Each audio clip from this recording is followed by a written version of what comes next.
शेर चैनलों का मैं आपके ब्लॉग में हार्दिक स्वागत एवं अभिनंदन करता हूँ। आज का इस कार्यक्रम की अध्यक्षता आपके सम्मुख अभय प्रताप सिंह जी, जो आपके वीडियो भी हैं और बहुत ही सम्मानित व्यक्तित्व है, बहुत ही प्रमुख है।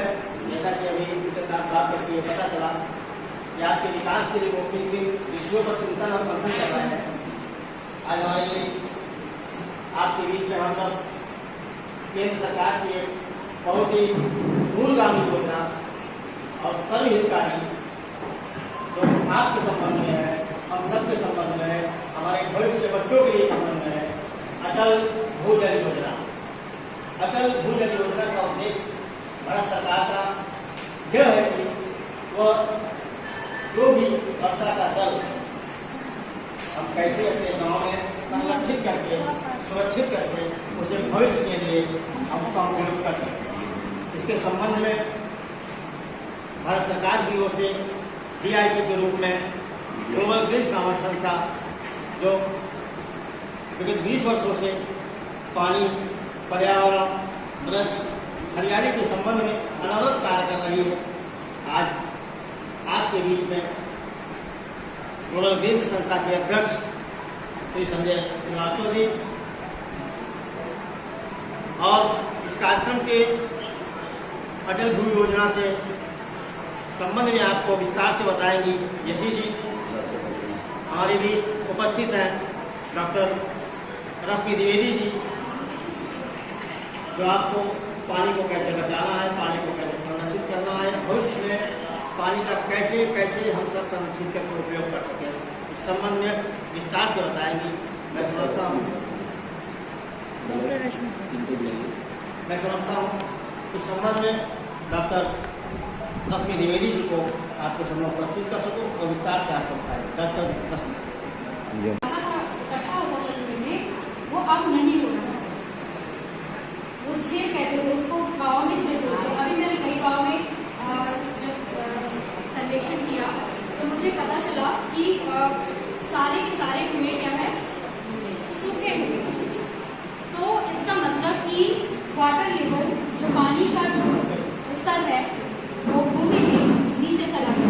आपको खुद पता होगा, आप सरपंच हैं गाँव में, तो आपके ही गाँव में जो हैंडपंप है, जो बोरवेल है, वो 200-250 फीट के हो रहे हैं, नीचे हो रहे हैं। आज स्थिति ये है कि हम 250 फीट में पानी निकाल रहे हैं। आज से 10 साल या 50 साल बाद ऐसे ही पानी को हम सोखते रहे, ऐसे पानी निकालते रहे, उसका मिसयूज करते रहे, तो एक समय आएगा कि आपको 400 फीट 500 फीट पानी के लिए आपको बोरवेल या उसकी नलकूप लगाने पड़ेगी।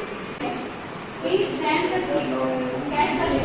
मतलब वर्षा के जल को संचित किया जाए। आपके यहाँ शासन होने होंगे जहाँ पे वर्षा के जल को, साथ ही साथ आपके यहाँ तालाब बने हुए हैं। कई सारे ऐसे गांव हैं जिनके बगल से नदियाँ निकली हुई हैं और आपके यहाँ सूखे कुएं पड़े हैं। बहुत से ऐसे नलकूप हैं जहाँ पर सोखता नहीं बने हुए हैं। तो आप सभी, ये जो एक अभियान है, ये जागरूकता अभियान है और आप सभी महिलाएं हैं, तो साथ ही साथ यह अभियान जल साक्षरता से भी जुड़ा हुआ है और साक्षरता का जो संबंध है वो माँ से सीधे होता है, क्योंकि घर की पहली शिक्षिका माँ ही होती है, वो अपने बच्चे को शिक्षित करती है। तो मेरा आप सभी से निवेदन है, हमारा ग्लोबल ग्रीन की ओर से निवेदन है, सर की ओर से निवेदन है कि आप अपने बच्चों को घर में सबसे ज़्यादा, अगर डोमेस्टिक, अगर हम पानी के उपयोग की बात करें तो आप सिंचाई में पानी उपयोग होता है, दूसरा घर में पानी उपयोग होता है और तीसरा पशुओं के लिए यूज होता है ना, पशुपालन के लिए। तो अगर देखा जाए कि घर के पानी में पूरा अधिकार आप ही का है, घर का जितना भी पानी उपयोग में आता है उसमें सबसे पहला अधिकार आपका ही है। महिलाओं का ही है, क्योंकि वो खाना बनाती है, बर्तन धुलती है, कपड़े धुलती है।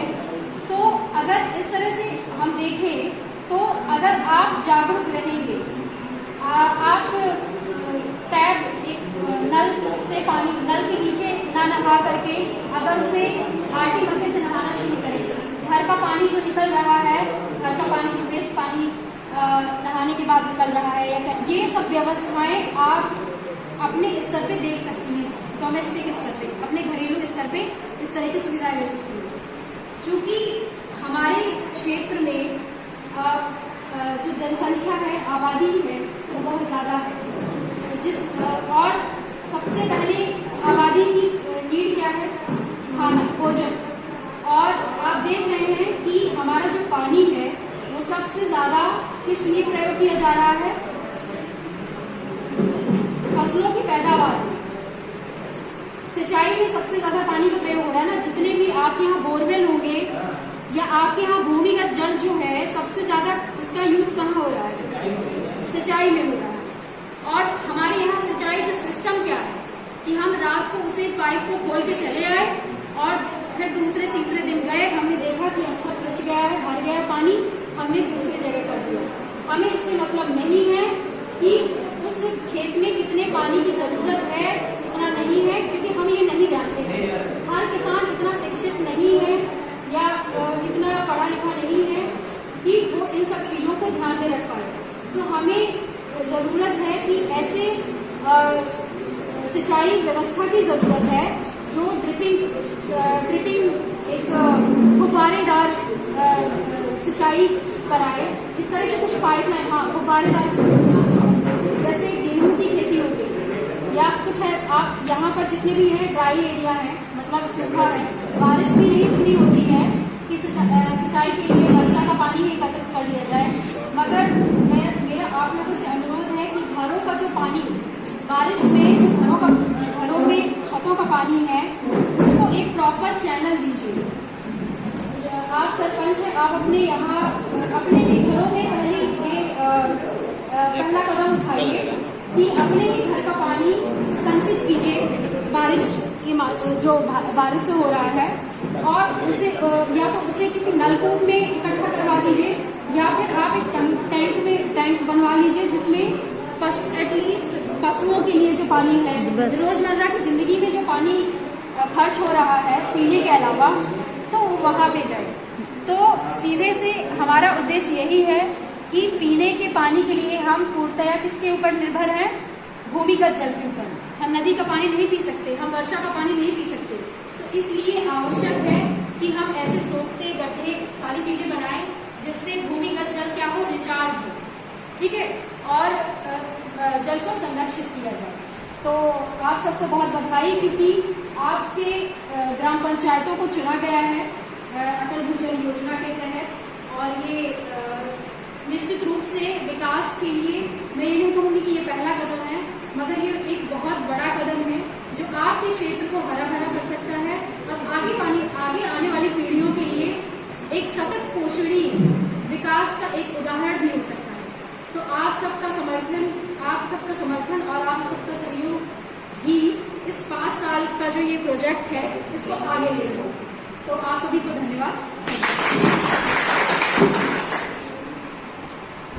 अब मैं आग्रह करूंगा ग्लोबल ग्रीन्स के माननीय अध्यक्ष श्री संजय गुजराती जी से कि आपको अटल भू योजना के संबंध में अपने विचार सुझाव करें।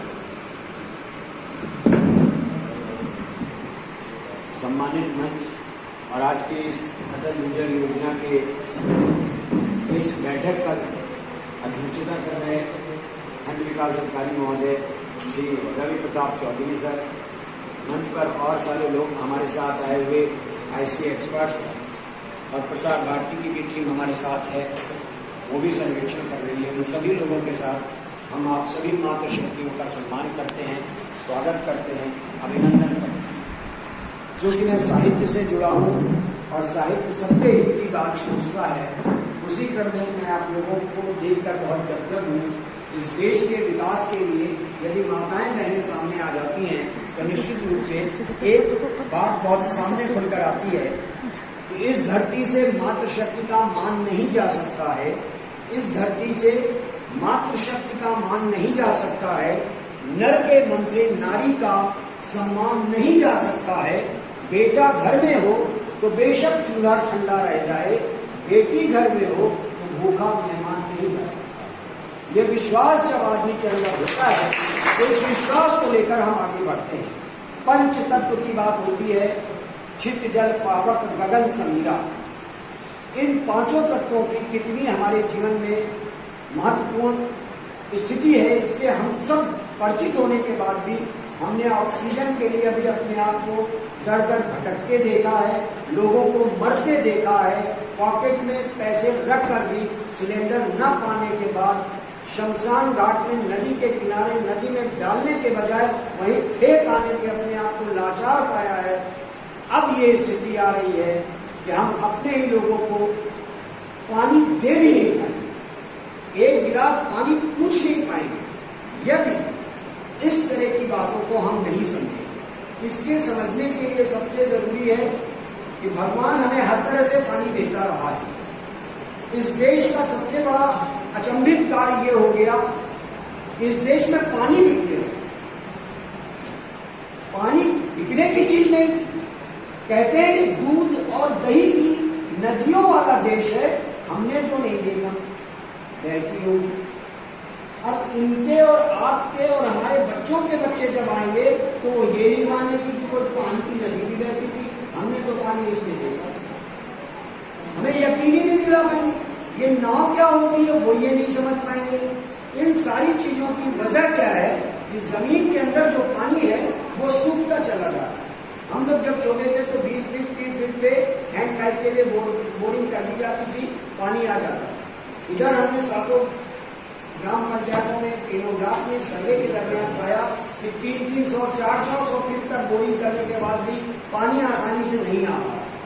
सरकार का सीधा सा मकसद ये है कि घर पे आज जितनी माताएं बैठी हैं, मैं दावे के साथ कह सकता हूँ कि घर में जितने है तो निश्चित रूप से अपने घर में बेटी से, बहन से, पत्नी से, माँ से कुछ है तो पता लगा अनाज के डिब्बे में से, दाल के बीच में से 100 निकाल 2000 की दे दे, 500 की दे दे, तो बचाने की प्रक्रिया आपके पास बहुत अच्छी होती है। लेकिन शाम को आपके घर में आपका बेटा, आपके पति, आपके ससुर, आपके पिता आ रहे हैं दिन भर से खेती करके, ऑफिस से काम करके, और घर में पानी नहीं है, तो आप कल्पना करिए कि एक व्यक्ति थक जा रहा, आप उसको पानी नहीं पी सकते क्योंकि पानी नहीं है। और आप पानी लेने जा रहे हो, रास्ते में आपको पानी कहाँ मिलेगा? नदी भी आपको पी, पानी कहीं है नहीं।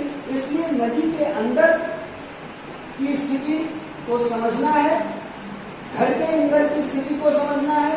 पानी जितना पीना हो उतना ही यूज करिए, और ये मानिए कि बैंक में जैसे आप पैसा रखते हैं और एटीएम कार्ड से पैसा निकलता तभी है जब आपके खाते में पैसा होता है। ईश्वर ने जो हमको कुछ भी अब हमारे द्वारा बुलवा कर आपको बताना है, सब लोग बहुत विद्वान है, समझदार है। हमको नाक दी है, एक से हम सांस लेते हैं, दूसरे से सांस छोड़ते हैं।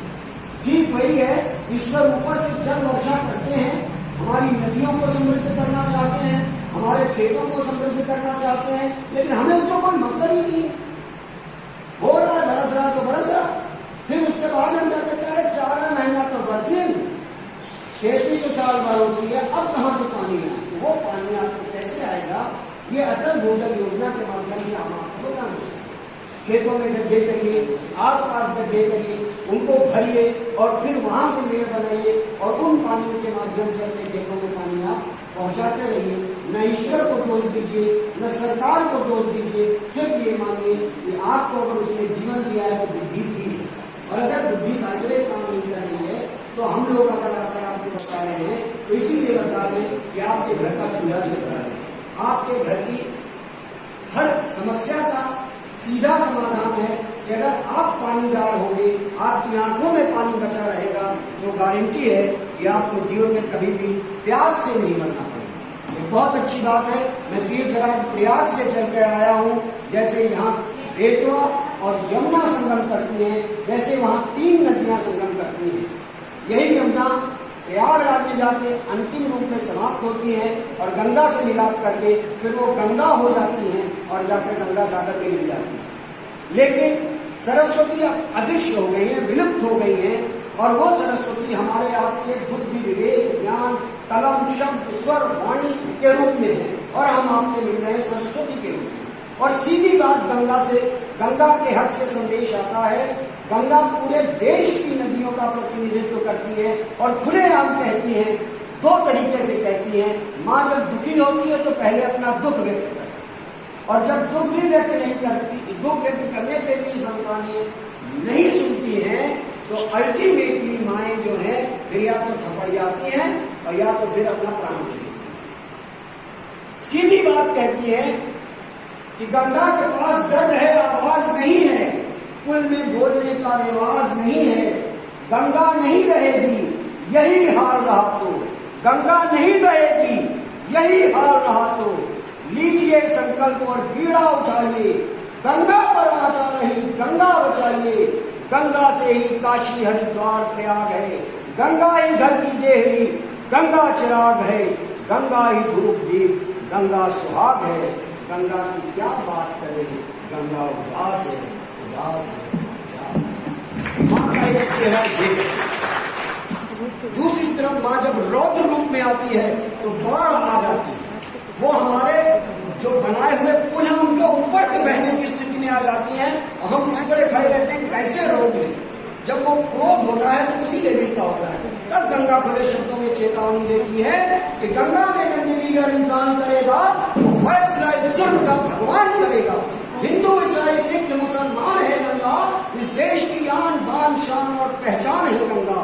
चाहे तो पल में मेल के मिट्टी के घरों में, और चाहती इस देश का कल्याण है। गंगा के सपूतों उठो, गंगा को बचाओ, कलयुग में कुछ दिन की बस मेहमान है। अगर गंगा ही नहीं रहेगी तो आप सोचिए हमारे कल्याण को करने वाली कौन ऐसी माता धरती पर है जो अजर अमर होकर आई थी। अब जब हम उसी को मिटा देंगे तो हमारा क्या। इन छोटी छोटी नदियों को देखिए, आप अपने हमीरपुर जनपद के इन सारे ग्राम पंचायतों को देखिए, जो कि आपके सरिया ब्लॉक में हमारे पास बरहरी गांव है। सर के नेतृत्व में वो गांव अपने आप में अवार्डेड हो, बेहतर तरीके से काम किया जाए, ये हमारा प्रयास है। हमारे पास मौधा ब्लॉक के 2 गांव हैं, जिसमें किसवही और दरहा गांव, उस तरह के हमारे पास 4 ग्राम पंचायत है। ये सारे लोगों को हम लोग मिले, उनसे बैठक किए और हमने ये जाना कि महिलाएं बहुत शक्ति हैं, महिलाएं बहुत काम करना चाहती हैं, वो पानी बचाना चाहती हैं, क्योंकि पानी एक प्रतिष्ठा का प्रश्न बन गया है। अगर आप नहीं जागे तो ये जान लीजिए आने वाले समय में आप चाहे आशा बहू के रूप में हो, आप चाहे आंगनबाड़ी से संबंधित हो, या आप किसी ग्राम की ग्राम प्रधान हो, मैं चैलेंज के साथ लिखित दे सकता हूँ सिग्नेचर और मोहर के साथ कि आने वाला वक्त आपसे कोई पैसा नहीं मांगेगा, सिर्फ पानी मांगेगा। और पानी आप एटीएम की तरह निकाल नहीं पाएंगे, क्योंकि पानी रखिएगा तो बेकार हो जाएगा, पिएगा नहीं। इसलिए पानी को बहने दीजिए। जब तक पानी बहेगा नहीं तब तक जीवन रहेगा नहीं। अगर जीवन को रहना है तो पानी को बहना है, और पानी के बहने के लिए आपको पानी रहने देने के लिए जमीन के अंदर पानी रहेगा। अगर ये आपको प्यास लगी मैं खाली बोतल लेके टहलता रहूं, ये बोतल किस काम की, जब तक इसमें पानी है। इसलिए मेरा बहुत निवेदन है, बहुत विनम्र आग्रह है, इस बहुत महत्वपूर्ण बैठक में जो सरकार के प्रतिनिधि के रूप में, माननीय प्रधानमंत्री के प्रतिनिधि के रूप में, माननीय मुख्यमंत्री के प्रतिनिधि के रूप में आपके खंड विकास अधिकारी श्री रवि प्रताप चौधरी जी यहाँ बैठे हैं, जिनकी अध्यक्षता में मैं आज ये बैठक कर रहा हूँ। मैं भी सरकार के प्रतिनिधि के रूप में इस देश के एक एक व्यक्ति के हित की बात करने आया हूँ, जो हमारी सरकारें चाहती हैं। अगर आपको किसी तरह की कोई समस्या है, निश्चित रूप से वीडियो सबसे आप मिलेंगे, उसका समाधान होगा, ये मुझे विश्वास है। जबकि अभी मैं तो सिर्फ 1 घंटे पहले मिला हूँ। तो कहते हैं ना, चावल का एक दाना दबाने से पता लग जाता है कि चावल पक गया है कि नहीं। तो आपके विकास अधिकारी महोदय जो हैं बिल्कुल वैसे ही है, चावल का बोल रहा कि ये गारंटी है कि आप अगर अपनी समस्या से जुड़ेंगे तो उसका समाधान करेंगे। और अगर जीवन में आपके आकाश में शून्य न हो तो घबरा जाते हैं, आपको तो विकास करने में आ गया है, आपको किस बात की चिंता है। बजाइए ताली। और तो आप लोगों ने सुन लिया ना कि अटल भूजल योजना जो बताई गई है, पूरा मतलब इसका सिर्फ यही कि हमें पानी कैसे बचाना और पानी कैसे बेहतर रखना। सबसे बड़ी समस्या हमारे हमीरपुर डिस्ट्रिक्ट या ब्लॉक की जो है सही बात है वो यही है कि पानी की समस्या झेल रहे हैं ना। पानी की समस्या आप लोग देखते ना, सब बोतल लेके सुबह सुबह सारे ड्रम लेके जा रहे होते हैं। मतलब समझ में आएगी समस्या कैसी है, क्या झेलना है, ठीक है। तो हमसे कहीं ज़्यादा अच्छा लोगों ने बताई दी आपको कैसे बचाना है, कैसे उसको हमें आगे ध्यान रखना है उन चीज़ों को। और कभी कोई ऐसी समस्या है पानी को लेकर हमारे यहाँ समस्या आ रही है, हमारे यहाँ प्रधान से मदद नहीं मिल पा रही है, लोगों से मदद नहीं मिल पा रही है, तो आप जब चाहे तब ब्लॉक करें, फोन कर सकते हैं। मेरा नंबर सबके पास होगा, मिल जाएगा, नहीं है तो ठीक है। तब जब चाहे कोई समस्या हो हमारे जितना पास, सिर्फ कहने से नहीं करना भी होगा, है ना। करेंगे कभी कुछ हो पाएगा तो बात करते करते खत्म हो जाएगी, दिन भर बात करते रहेंगे, है ना। तो उसका इस चीज़ का ध्यान रखिएगा, जो उन्होंने बताया है समझिए, सोचिए, कोई दिक्कत तो उनसे पूछना है, तो यही करके बता दीजिए, ठीक है। ठीक है सर। बाकी मैं तो मैं पानी बचाने और उसके विवेकपूर्ण उपयोग की शपथ लेती हूँ। मैं ये भी शपथ लेती हूँ कि मैं जल का संचित उपयोग करूंगी तथा पानी का हर बूंद संचयन करूंगी और कैच करें अभियान को बढ़ावा देने में पूरा सहयोग करूंगी। मैं पानी को एक अनमोल संपदा मानूंगी और ऐसा मानते हुए इसका उपयोग करूंगी।